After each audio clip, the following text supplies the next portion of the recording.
Mahigpit na nagpaalala ang Department of Agriculture sa mga lokal na pamahalaan. Bawal ibenta ng palugi o ipamigay ng libre ang bigas mula sa NFA.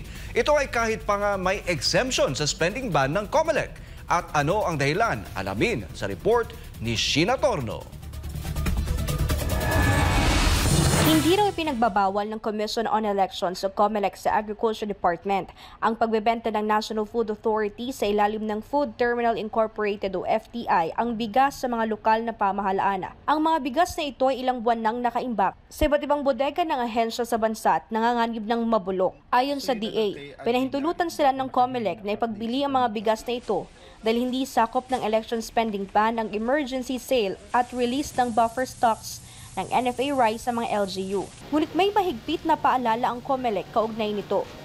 Pero sinabi ng COMELEC na dapat hindi ibenta ng LGU yung NFA na mas mababa doon sa ibinenta ng NFA sa kanila. So, ibig sabihin, hindi dapat bababa sa 33 pesos yung sale sa mga mamamayan natin at hindi rin pwedeng ipamigay ng libre.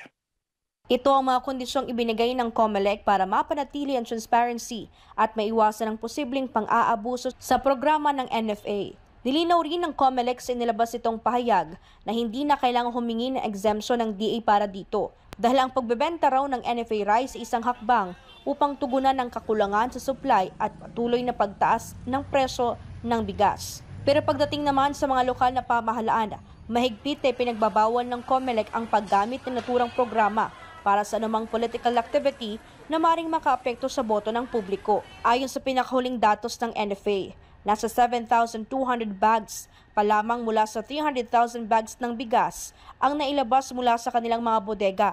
Sa ngayon, nasa 3 lokal na pamahalaan pa lamang ang nakabili, kabilang dyan ang San Juan, Navotas at Camarines Sur. Para sa Diyos at sa Pilipinas kong mahal, ito si Sheena Torno, SMNI News.